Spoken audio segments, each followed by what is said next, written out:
नमस्कार भाइयों और बहनों, स्वागत है आप सभी का जी स्टार लाइव यूट्यूब चैनल पर।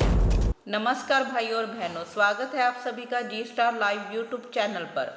हम आपके सामने लाए हैं कुछ ऐसी खबरें जिसे सुनकर आप चौंक जाएंगे। अगर आप भी इस महामारी से बचना चाहते हैं और परेशानी खत्म करना चाहते हैं तो हमारे साथ बने रहने के लिए इस वीडियो को अंत तक जरूर देखें।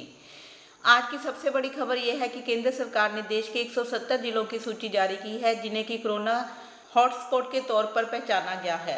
इन 170 जिलों में देश में बड़े शहर और महानगर शामिल है। सूची में 123 जिलों को रेड जोन में रखा गया है जहां बड़ी तादाद में महामारी फैल सकती है। इसमें राष्ट्रीय राजधानी दिल्ली के सभी 9 जिले शामिल हैं।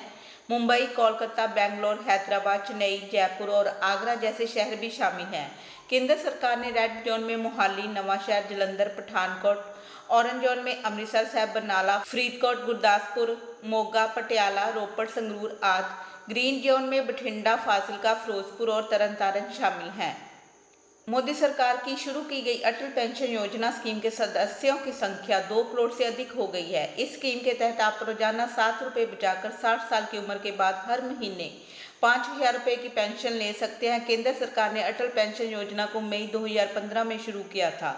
कोरोना वायरस से जारी जंग में सभी लोग अपने अपने परिवार के साथ घरों में कैद हैं, लेकिन बिहार के पूर्व मुख्यमंत्री लालू प्रसाद यादव चारा घोटाले में जेल में कैद हैं। आज उनके बड़े पुत्र तेज प्रताप यादव अपने पिता को याद करते हुए भावुक हो गए। कोरोना वायरस के संक्रमण से बचाव के लिए देश में लॉकडाउन को 3 मई तक बढ़ा दिया गया है। इस बीमारी से बचने के लिए डॉक्टर ने साफ तौर पर बच्चों और बूढ़ों का ख्याल रखने के निर्देश दिए हैं क्योंकि इनमें इम्यूनिटी पावर कम होती है। ऐसे में कोरोना वायरस उन्हें आसानी से अपनी गिरफ्त में ले सकता है। इसलिए आपसे अपील की जाती है कि आप अपने अपने घरों में रहें और सुरक्षित रहें। लॉकडाउन के दौरान उत्तर प्रदेश के 2 पुलिसकर्मियों ने फर्ज की एक अनोखी मिसाल पेश की है। पुलिसकर्मियों का कहना है कि हमने अपनी शादी की तारीख को आगे बढ़ा दिया है क्योंकि पहले अपनी ड्यूटी और बाद में शादी है। उन्होंने कहा कि जब तक कोरोना वायरस जैसी भयानक बीमारी खत्म नहीं हो जाती तब तक हम शादी नहीं करेंगे। प्रधानमंत्री ने कोरोना जैसी भयंकर बीमारी के खिलाफ लड़ते हुए लोगों से अपील की है कि घर में बुजुर्गों और बच्चों का विशेष ध्यान रखें, गर्म पानी, काढ़ा आदि का निरंतर सेवन करें, घर में बने चेहरा ढकने के मास्क को जरूर पहने, अपने उद्योग में अपने साथ काम करने वाले लोगों के प्रति संवेदना रखें और उन्हें नौकरी से ना निकालें। उत्तर प्रदेश के पुलिस महानिदेशक HV अवस्थी ने कोरोना वायरस जैसी महामारी से निपटने के लिए यूपी पुलिसकर्मियों के योगदान से इकट्ठे 20 करोड़ रुपए मुख्यमंत्री राहत कोष में दिए हैं।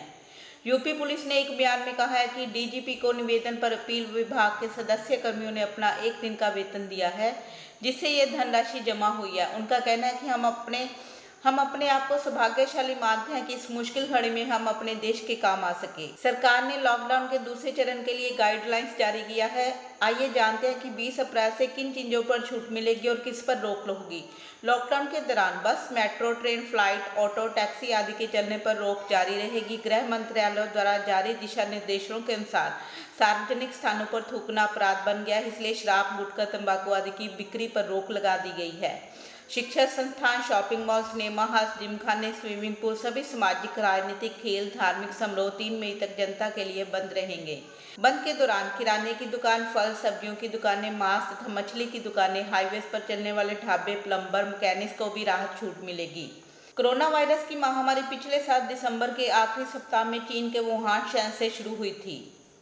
यहाँ मांस, मछली और समुद्री जीव जंतु के साथ ही विल्ड एनिमल्स का बहुत बड़ा बाजार है। ये करीब 116 एकड़ में फैला हुआ है जो कि करीब 65 फुटबॉल के मैदान के बराबर है। इस बाजार में हजारों दुकानें और स्टॉल हैं।